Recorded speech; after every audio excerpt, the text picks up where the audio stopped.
Hey folks, welcome back to the Psychedelic Podcast. This is your host, Paul F. Austin, and today we're sharing a special bonus episode that explores a fascinating question. How does someone go from Goldman Sachs to becoming a psychedelic integration coach? If you caught episode 268, you'll remember Chris Villar, whose personal journey with psychedelics led to profound changes and shifts in his life. And today, we're diving deeper into the business side of that transformation through a recent webinar that we hosted at the Psychedelic Coaching Institute. Chris's evolution is remarkable. After leading a $500 million portfolio at Goldman Sachs, he founded and scaled a home security company to $125 million in annual revenue. But after selling that company in 2020, he made an unexpected pivot. Instead of just starting another company or simply becoming an investor, Chris founded Villar Coaching, where he now helps other founders and high achievers break free from the same patterns of stress, anxiety, and achievement-based identity that he once struggled with. What makes this conversation particularly valuable is Chris's unique lens on building a successful coaching practice that integrates psychedelics. He offers insights you won't hear anywhere else about creating premium client experiences, working with legal psychedelic therapies, and scaling a transformational coaching practice. In our conversation together, Chris and I discuss his strategic approach to psychedelic integration coaching, essential skills learned through our practitioner certification program, how to structure premium client engagements, incorporating legal ketamine therapy, strategies for scaling a coaching practice, and crucial advice for aspiring coaches. Chris is well-spoken, insightful. We had about 150 people who joined us live for this webinar, so we had a lot of questions as well that came in. I really think you'll enjoy this bonus episode if you're a coach or you want to become a coach or practitioner and you're looking to scale your practice. All right, that's it for now. Let's get into my conversation with Chris Villar. The focus of today is on psychedelic coaching and psychedelic integration and how this is a path to higher coaching earnings, how and why. For those of you who don't know me, my name is Paul Austin. I'm the founder of Third Wave and the Psychedelic Coaching Institute. In 2015, I started Third Wave as an educational platform to ensure that people could access information around psychedelics that was rooted in scientific fact, but also relevant and applicable in our everyday lives. In 2021, just after COVID and the COVID pandemic, I started to notice that there were more people who were talking about becoming practitioners in the psychedelic space. And we had an individual who reached out to us through email and was inquiring, hey, are you guys going to offer some sort of training for coaches or guides or facilitators who want to do this? And after really looking at it and exploring it, I noticed there were a couple programs that were starting to come out, but all of the programs at that point in time were really focused on the clinical applications of psychedelics. How can these plant medicines be useful or effective for treating depression, addiction, PTSD?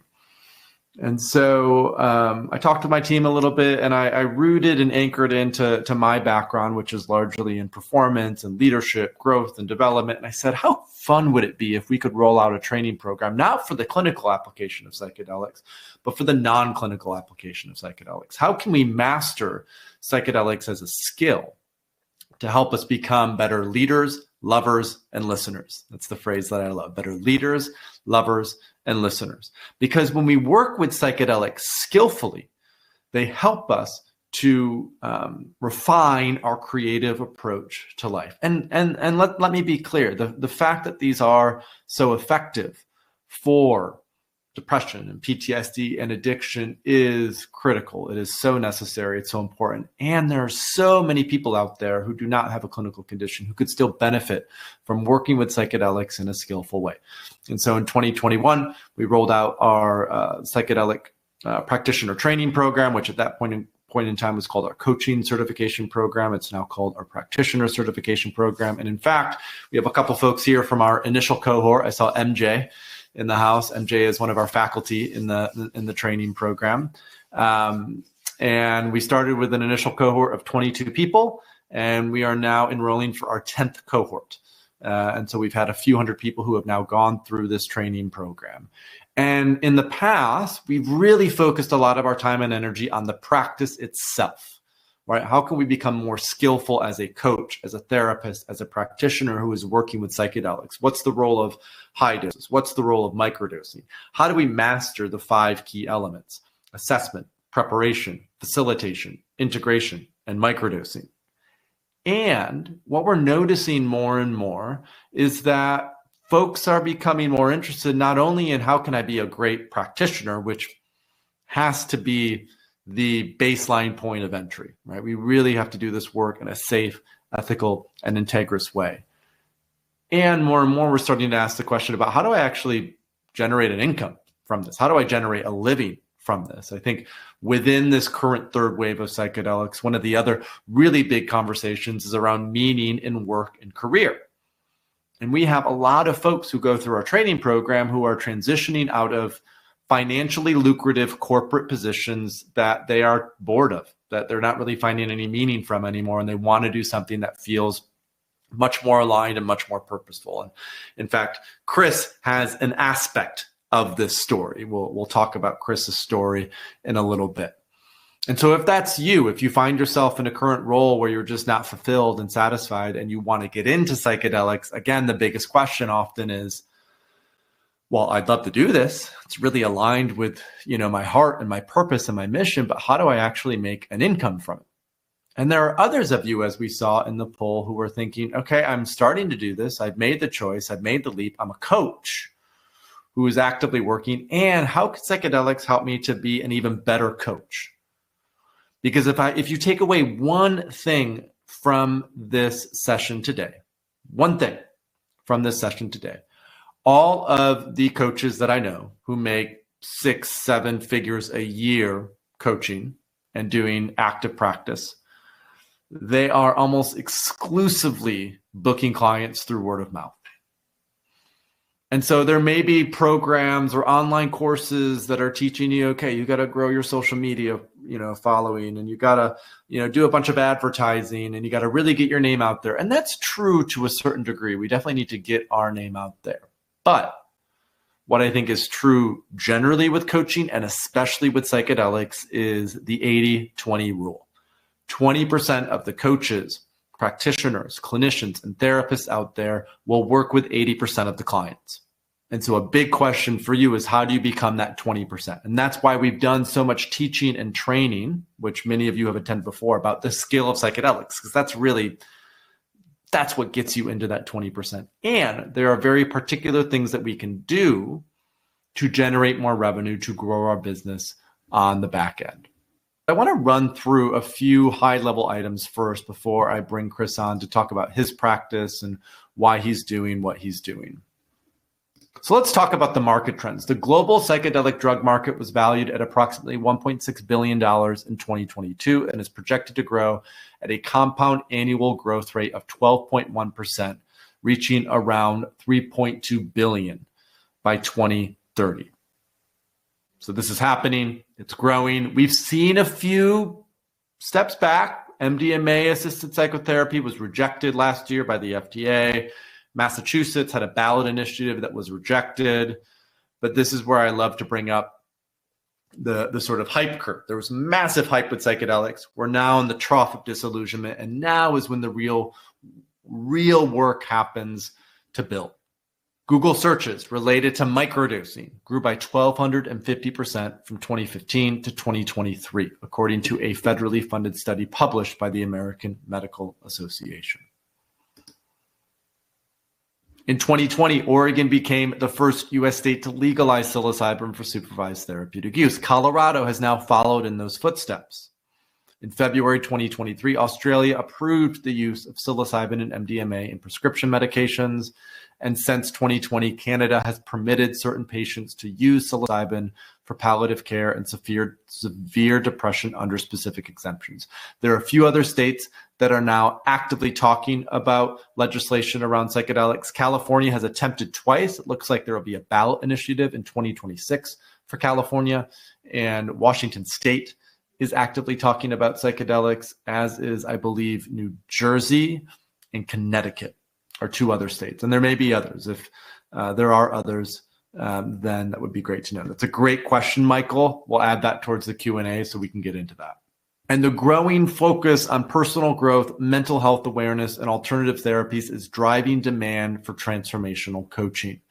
Coaching is a massively growing industry in and of itself, right? So you have psychedelics as one industry that's growing 3.2 billion by 2030, but you have coaching in and of itself that is becoming more and more relevant. And research indicates that psychedelic-assisted therapies can produce rapid and sustained effects in patients with major depressive disorder, amongst other things. This is just one little aspect of what's happening. 3% of the American public, approximately 8 million adults, used psilocybin in the past year, making it the most popular psychedelic in 2023, and 47% of them were microdosing. All right, so this just gives you a sense of how big this has become and is becoming, and we're only starting. It's only going to become more popular and more relevant as people discover how effective psychedelics can be for various things. I mean, 61% of people say they support a regulated legal framework for therapeutic use of psychedelics. 61% of Americans support creating regulated access to psychedelics. So we're now fully in this third wave of psychedelics, right? And it's really important. It's really important that we have practitioners who are trained and know how to do this. All right, let's get into the business side of things. So 3 things, and then I'm going to bring Chris on. Emerging field advantage. Psychedelic coaching is still in its early stages, meaning there are fewer established competitors. Early adopters have the opportunity to become recognized leaders and experts in this growing field. There's a high value audience. Psychedelic coaching appeals to individuals who are seeking profound personal growth, including executives, entrepreneurs, and wellness seekers who are often willing to invest in premium transformational experiences. And premium pricing. Early adopters in new fields often set the industry standards for pricing, enabling higher revenue potential from the get-go. And that is especially true with high quality psychedelic use because, as many of us have experienced on a personal level, psychedelics, if used skillfully, with intention, in an optimal set and setting, lead to incredible breakthroughs in a short period of time, which is what coaching is all about. Let's go ahead.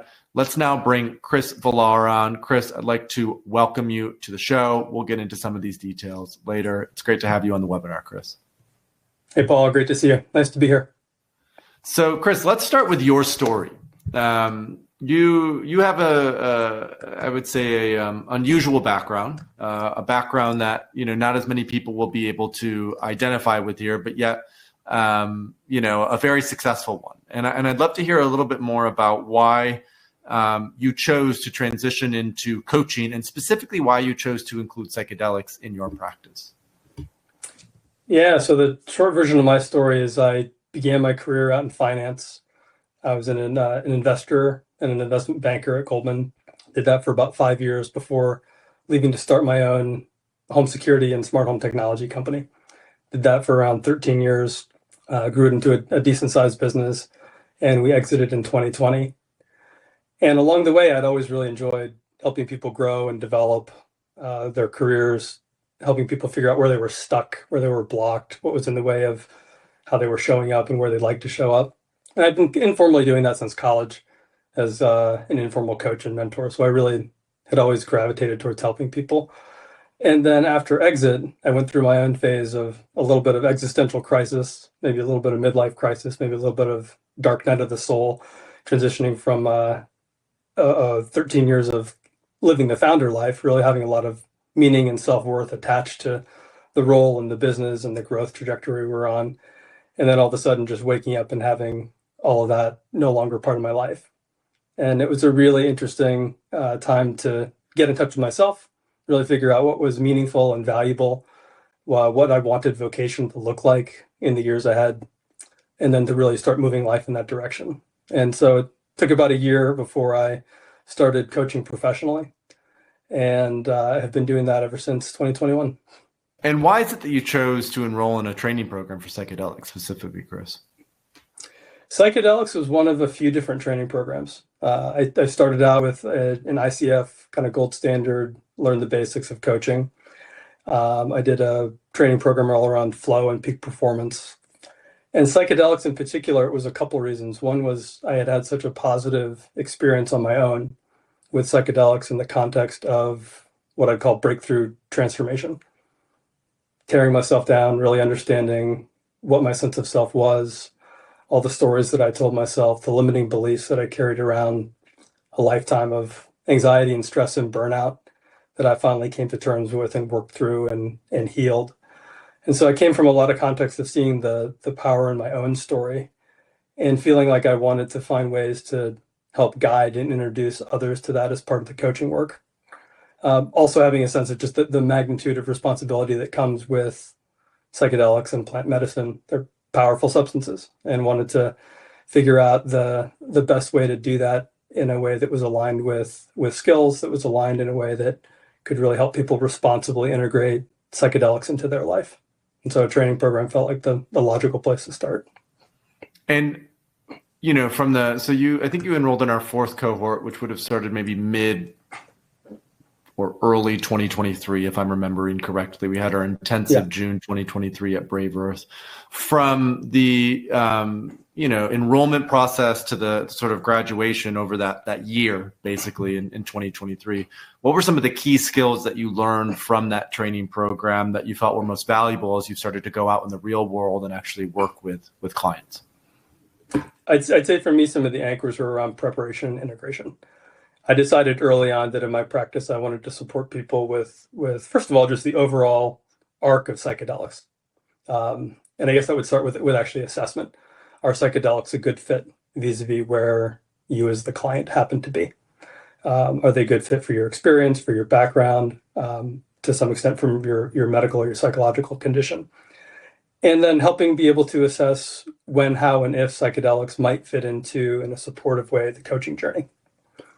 The second part around preparation is the collection of skills around helping people prepare for any particular medicine journey, how to get ready, how to set intentions, helping them set context for what to expect in that kind of experience. And then also helping to build some fundamental skills of how to make that experience as pleasant and optimal as possible. We can come back to some of that if you want. I spend months working with people before psychedelics often ever get on the table, building some of what I think are the foundational skills that help both make the experience a positive one and then help lead people to integrate. And that's the third pillar would be integration. And in my opinion, that's where a huge amount of the value comes from.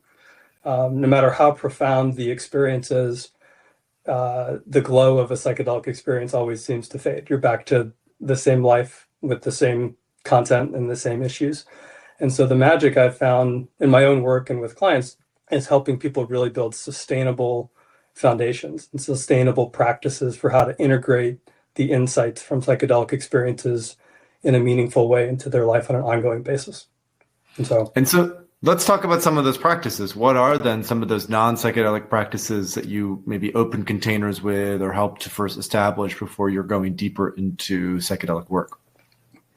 It ranges based on the client. I'd say some of the frequent ones that come up, there's a collection of things around mind and body. Most of the clients that I end up working with are cognitive high achievers and have really been successful at kind of pushing through and grinding through and powering through to get what they want in life. Few come in with any sort of background in mindfulness, meditation, mind-body skills, somatic awareness, emotional mastery in the context of really paying attention to emotions and the components of that are thought, the components of that might be physical sensations, skills around non-reactivity. And then in some cases, even just nuts and bolts around tightening up things around habit change. Like how do you take something that you want to change in your life? How do you take something that you want to change maybe with how you're showing up as a leader? And how do you build some practice containers throughout your day, throughout your week, to remind yourself of those intentions and to start integrating it into your actual day-to-day life. So we'll spend a lot of time on some of those foundational practices for a few months, often in the context of whatever the coaching goals are. And so by the time psychedelics start to get on the table, people have both a cadence and a skill set for being able to manage some of those practices well.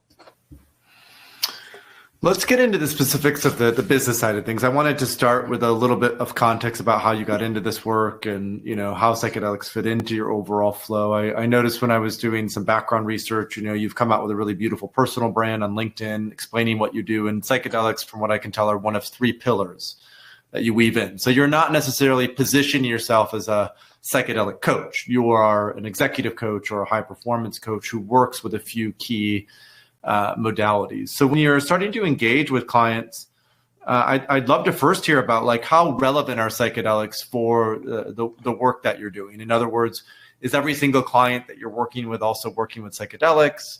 Is it maybe about half? Do you have some who start maybe a little more skeptical, but then open up to it? How do you sort of engage with a dialogue as an executive coach when psychedelics are one of the tools that you're offering the clients that you're working with?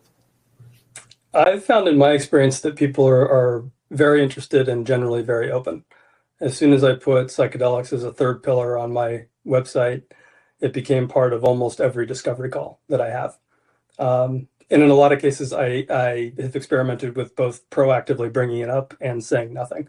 And in cases where I say nothing, most cases people will ask a question. So I find that increasingly there's both awareness that we're in the middle of a bit of a psychedelic renaissance. People are aware that psychedelics are more available. They're aware of some of the benefits to both mental health and peak performance. And at least a lot of the folks that I talk to feel like my sense is that they have an interest level, but not a great understanding. Most of the people I work with haven't done psychedelics in the past, or if they have, it's been recreational use years ago. So the context of using it as like a skill for personal and professional growth and transformation is a new paradigm to look at it through. And then I'd say in terms of interest, probably 2/3 of clients gravitate towards some aspect of psychedelics throughout the arc of their experience. So when you're working with clients, how do you tend to structure those engagements? Like I'll share on a personal level, I have two main engagements in terms of how I work with clients. One is a shorter 3-month engagement where microdosing is really the focal point.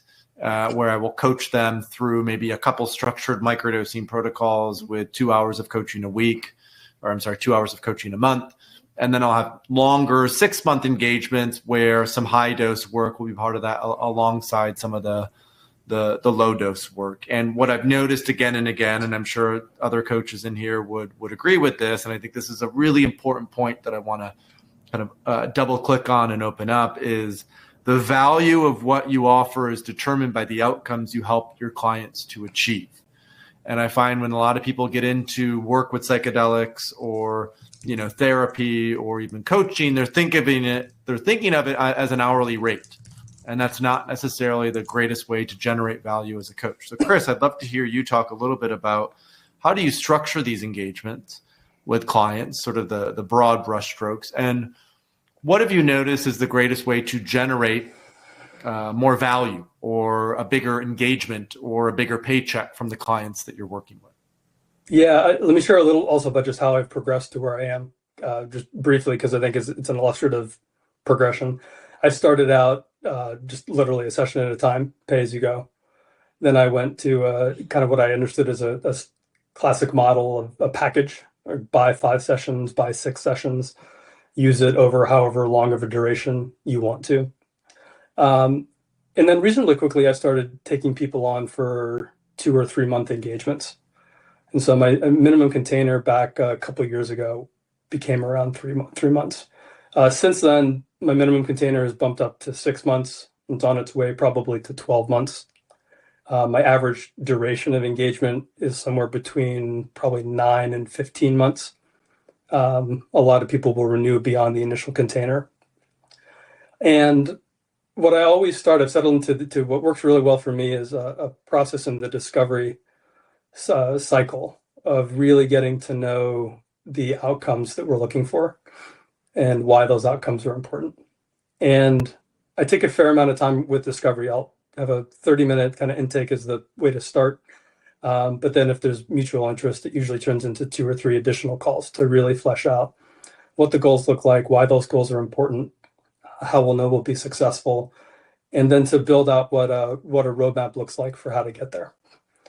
And by the time we've done that, there's a fair amount of context both that I have for the types of things that are in the way for a client, the types of modalities that might be supportive, the right balance between a coaching style and a mentorship style, as my practice has evolved to combine a blend of both, when and if psychedelics might be an appropriate fit.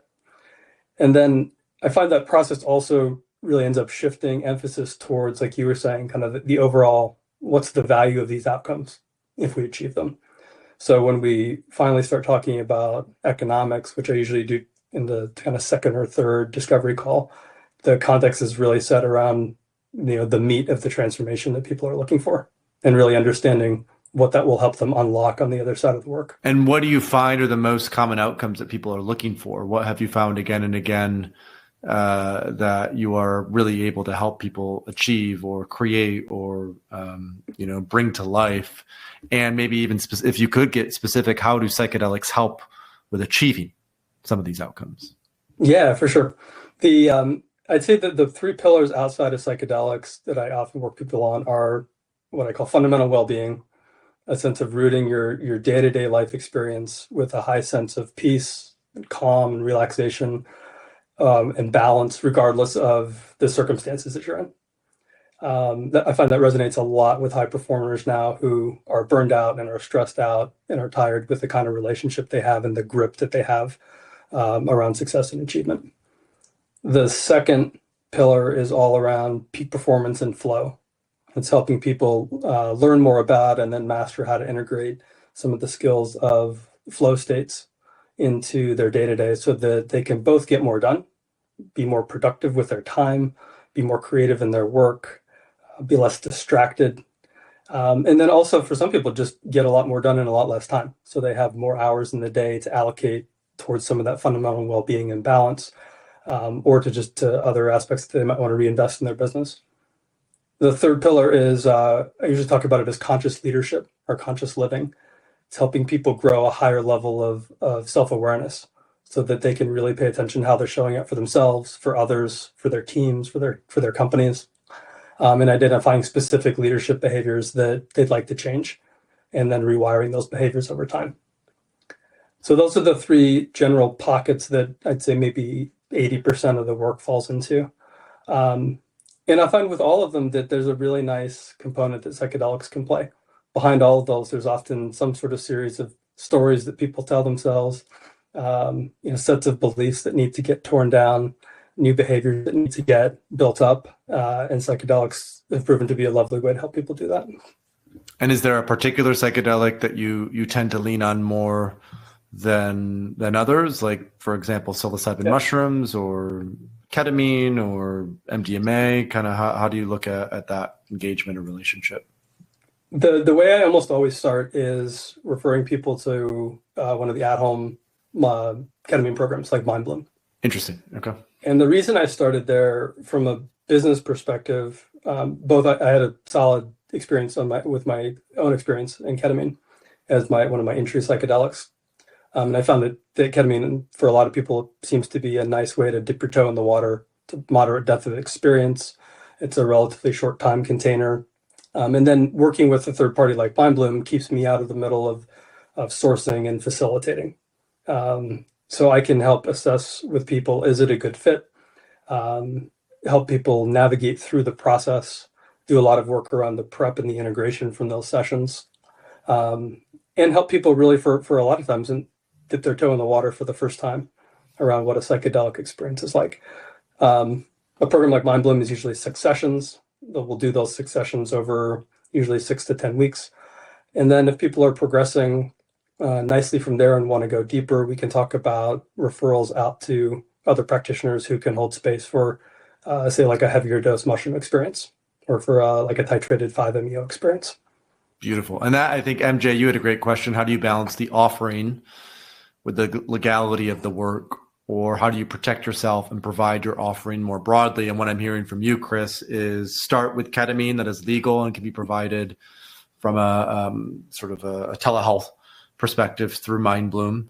And then if you are working with maybe psilocybin or 5-MeO, there's probably a referral process where you are referring to practitioners that you know and trust who may have something set up as like a church, as an example. Another one of our Exactly. cohort members, Aaron Cruz, who Chris knows very well. MJ also knows very well. Aaron was in our first cohort and is one of our pod leaders and facilitators. Aaron has a church set up, and so he has his own land in Nashville, and he, will actively facilitate experiences there. So there's I think, ways to work with that as a coach. Have you found that to impact the quality of the container that you hold if you're sourcing out the facilitation, or how do you even manage that sort of back and forth relationship to ensure that trust maintains high as you're guiding a client through a process? Because that's a big question we often get is, well, if I'm referring the client out for facilitation, how do I trust and know that that's going to be at the quality that I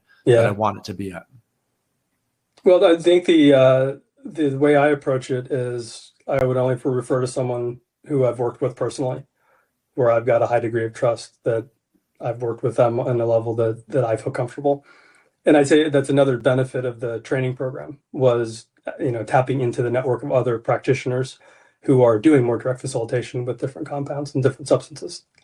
And then in terms of the handoff, we try to just keep it as a really closely integrated, what would I say, kind of just like engagement between the two. So I'll do some behind the scenes, setting a context and making sure that, the other practitioner is aware of kind of where we are in the work and how we're thinking and tying it in. We usually do a group call to kick things off. That practitioner will have some set of intake and prep leading up to the experience, and then I'll usually pick back up for the integration on the back end.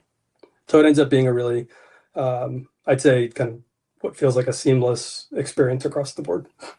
And we have a great question coming in from Emma. Don't these people facilitating the mushroom sessions want to hold on to the integration themselves? If you're referring out, how do you sort of navigate or manage that relationship and conversation?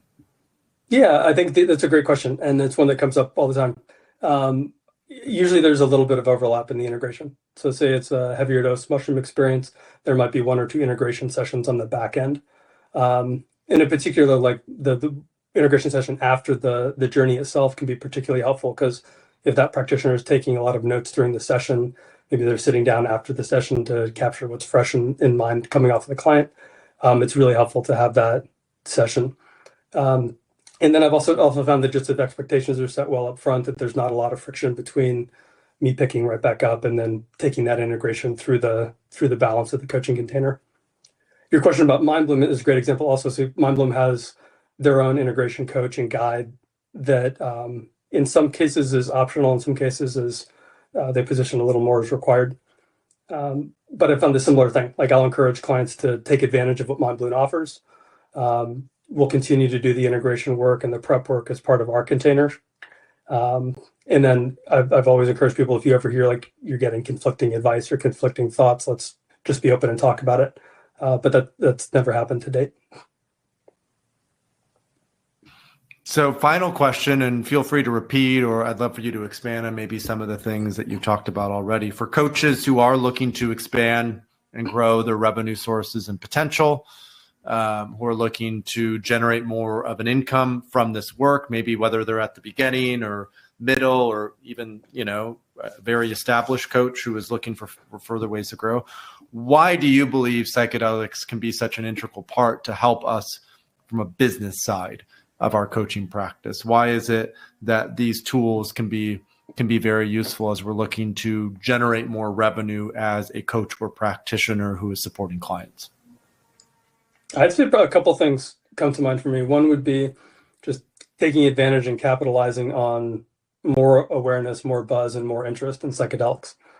I think it's increasingly a topic that people are aware of, interested in, and open to learning more about, and almost eager just to get some guidance and some instruction on how they can dip their toe in the water and take advantage of it. So there's some nice headwinds to capitalize on there. The second would be, I really believe that psychedelics can be a catalyst for deepening the quality of the outcomes. They're a great catalyst for breakthrough transformational change. And when used skillfully and intentionally and approached as a lifelong skill, I think what clients end up finding is that you're helping them not just through the content that you're working on in the coaching container, but you're helping them build some skills they can take with them for the rest of their life, hopefully. And in that sense, the stronger the outcomes you get, the more likely you are to get referrals. I'll come full circle to one of the comments you made in the beginning. 95% of my business is referrals. Right. And the better the outcomes, the happier the clients, the more likely someone is to tell their friends about it. And for me, that's been like the single most helpful way to grow. So Chris, you're coming down to Costa Rica with us in 10 days now. We have another intensive that's coming up, February 8 to 15, and you're supporting as an alumni. You were on the intensive with us in June. You went through the training program for folks. There's quite a few folks in attendance today who are currently in the cohorts or will be down with us in February or doing another cohort. But for other folks who are maybe considering a training program or are hearing about this for the first time, why is it that you would recommend or encourage, or whatever the phrase is that you want to use, people to potentially explore a training program like ours? What were some of the key aspects that really helped you to come into this work with confidence and clarity to know that you could really support people? I'd say probably the two biggest things. One is just on the foundational level, the skills and the knowledge training around understanding the psychedelic landscape, different types of psychedelics you can work with, and the nuts and bolts of things like assessment and preparation, integration. And you walk away feeling like you've got a really solid understanding of the nuts and bolts of what goes into offering services related to psychedelics in the context of coaching. And the second is community. The actual group that we went through the cohort, I was in CCP4. The group just got really close. You know, you're going through an intimate experience for, I think it was about 9 months, if I remember right. And you really get to know the different people as then you join part of the broader community. The network's really active and vibrant. And I think that's a really important piece as you think about building and scaling a coaching practice, is who are the different people and practitioners you might collaborate with or network with, who can either provide some advice or guidance or could potentially be referral partners as psychedelics becomes a part of your coaching business. Fantastic. We'll get into some questions now that folks have. All right, Chris, how does, this is from Jules, how does one set the pricing tiers for preparation and integration sessions? So when you were doing this sort of pay by hour, package deals, how did you decide to set up the pricing tier the way that you set it? The way I've always handled psychedelics is it's just included within whatever the price structure is of the container. So I was doing less of this when it was like smaller packages or pay as you go, but any discussions around psychedelics or any of that work would happen within the context of the paid session. What I do today is I've got a standard rate for my containers based on the nature of the work. There's a range that it usually falls between, and any aspect of psychedelics, whether it's overall guidance, preparation, integration, all happens within that. I found that works for me. I know other practitioners who have more of a kind of menu approach where you add on different things. So you might add on psychedelics as like an upcharge to a base coaching package. But I found that I like just keeping it simple and focusing on the outcomes, and then making sure that all the steps along the journey that we're going to do to get those outcomes is part of the price. That's great. So this is another great question from MJ. Regarding the pure business side of this call, what is a general range of income that people could expect as a coach working with psychedelics, or even as a psychedelic coach? I'll let you take that one first, and then I'll chime in. I think it's such a huge range. I'm happy to share my base container now starts at $60,000 for a year and goes up to $120,000 for a year, depending on the nature of the work. And that's probably 4 or 5x higher than when I started, both as a combination of growing the practice and adding psychedelics to it. And I know coaches who are 2-3x what I charge. Yeah, I charge, again, we're I think a bit unique in our frame. I'll charge about $50K a year as a coach. I find that the bigger and more difficult problems you're able to help solve, especially as it relates to executive coaching or business coaching, the more you can charge. I find on average, when I look at and talk to our graduates, it's usually anywhere from $100 to $500 an hour is what a lot of our graduates are charging. And that will depend. Sometimes they will have a sliding scale. Sometimes that will depend on how experienced they are with coaching and coming into coaching. But I find that sweet spot tends to be $100 to $500 an hour. And again, I think what's key, and as part of this, is the like, it's, again, if you take one thing away from this, it's the more effective we are as a coach, the more skillful we become, the higher prices we can charge. So oftentimes coaches who are new to this will start at a lower rate because they need to get the flywheel going. And once they get that flywheel going, that creates a capacity to be able to go higher and higher and higher. So I would say a starting range of $100 to $150 an hour coming right out of a training program is reasonable. And what I often challenge our coaches to step into is how quickly can you be effective enough to be able to charge at least $500 an hour for the work that you're doing. I think that's a good goal to set for about a year out of a training program. That's exactly how my progression worked too, Paul. When I started as a coach, I was $125 an hour.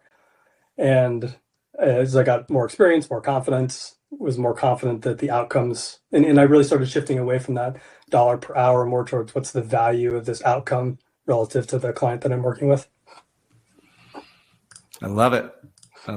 So, Marion, we did talk about this a little bit in terms of how we're dealing with the legal aspect. So Chris mentioned that he's referring out to ketamine telemedicine providers, which is legal, or if he is referring out the facilitation side, it's to a trusted contact and resource who is often working in sort of a gray area protected by a church, is what many of them do. But then there are some folks who, like I mentioned how with my coaching engagements, I offer microdosing, and I'm bold enough to say that it's sometimes LSD, and there are some people, especially in our coaches and practitioner network, who are doing this work just actively underground, and they're doing it with high integrity, and they're doing it in a very ethical way. But I think a lot of folks feel like that they're able to take that risk now more than ever because of all of the things that we mentioned at the beginning of the training today, how much more interest there is for psychedelics and active. And MJ is offering a great reflection. Value-based versus time-based is a huge shift in any pricing model. Paul, we didn't talk a lot about group or retreats today, but I feel like that's another pathway if you're thinking about scaling an income too. I'm working with a few other practitioners now on what I hope will be a group program centered around a psychedelic retreat in a place like Costa Rica, where there might be 2 or 3 months of group-oriented preparation work and foundation building, the retreat in the middle, and then 2 or 3 months of integration work on the back end. So if you're from a legality standpoint, you can think about options like that too. Yeah, and I was hoping we'd have more time. Sometimes when we outline these structures, we bite off more than we can chew. And so we will have more follow-up trainings and webinars, and we will go deeper into group work. We'll probably have one that is dedicated just to group experiences and retreats. But that's also another phenomenal way, because with the group experience and retreat, people get the community aspect. It's often a much lower price to start with. And as coaches and facilitators, you will have then a certain percentage of those people who attend a group retreat with you who will want to do deeper one-to-one work with you as well. So you can sort of think of it as a basic funnel, right? Like, how do you get people into a group retreat? And if you have 15 people come to a group retreat, how might 1 or 2 or 3 of those people sign up for one-to-one coaching as well? So Chris, how do you think about online coaching versus in-person coaching? That was another question that was asked that I think is a good question. My personal style, if I could do everything in person, I would. When I have clients who are in and around the DC area, I try to make sure that we do at least a portion of the work in person. Practically, most of my clients are not in the DC area, so it ends up being online. And I find that works also just as well. I always love the personal connection, but online's never been an inhibitor. And then how do you feel about the ketamine that is done sort of online or facilitated in the Mind Bloom way? Because that's also, I think, a sticky point for a lot of folks. How do you feel about the sort of telemedicine model with ketamine therapy?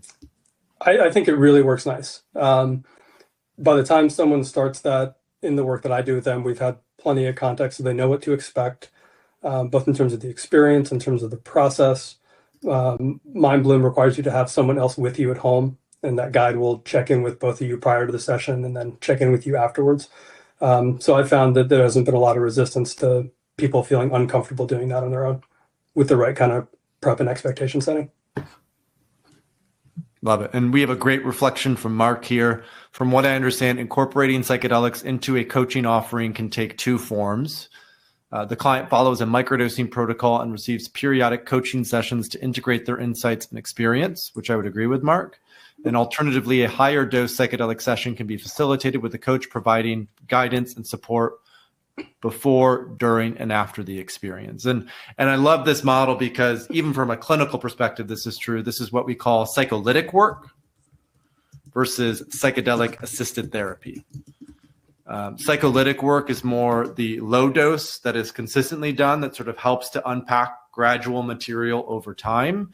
And so when they did research on psycholytic work, they would do one small dose a week as part of a normal therapeutic session, which you could also do from a coaching perspective.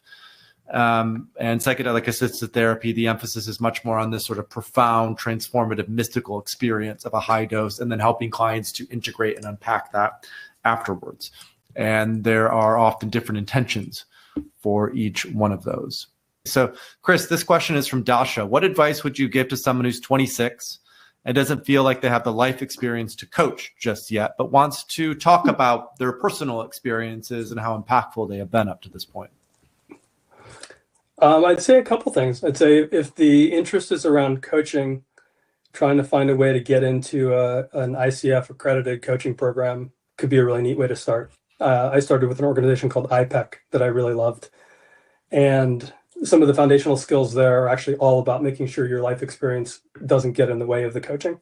So you learn the standards of how to just ask really good open-ended questions to help clients come to an understanding of what their truth is, what's clear for them, and how they want to take action.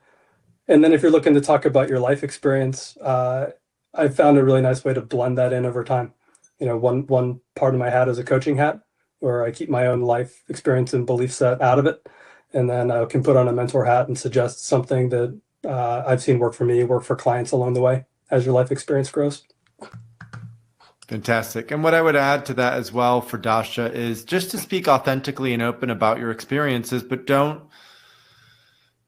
feel obligated to overdo it. I think one of the tricky parts when working with psychedelics is they can be so impactful that we sometimes overshare or overextend. And there is wisdom about holding that experience in and really keeping aspects and elements of it for ourselves. So following a path, finding great mentors, maybe doing a training program or two, and not feeling a rush to have to immediately start to generate revenue from this. What I typically tell folks who enroll in our training program is the training is 10 months and give yourself at least another year after the training to feel like, okay, I'm now in a really solid footing place where I can charge the premium fees that I want to charge. It takes time to be able to transition careers. It's not an overnight thing.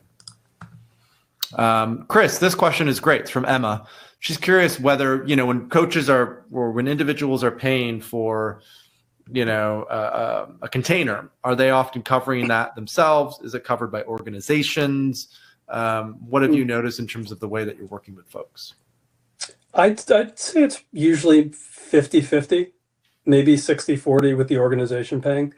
A lot of the folks I end up working with are founders or entrepreneurs or solopreneurs. So it's a little bit blurry between the business might pay, but they either are the business or control, obviously, the purse strings of the business. But I'd say generally speaking, probably 50-50 between individual and company.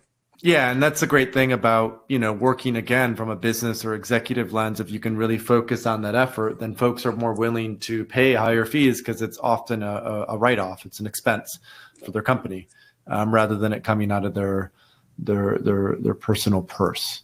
Let's see if we also had some nice experiences with, you start working with a founder or a CEO, they have a good experience, then they want to have 2 or 3 people on their team go through some form of coaching. So it can turn into a nice referral practice at that point too.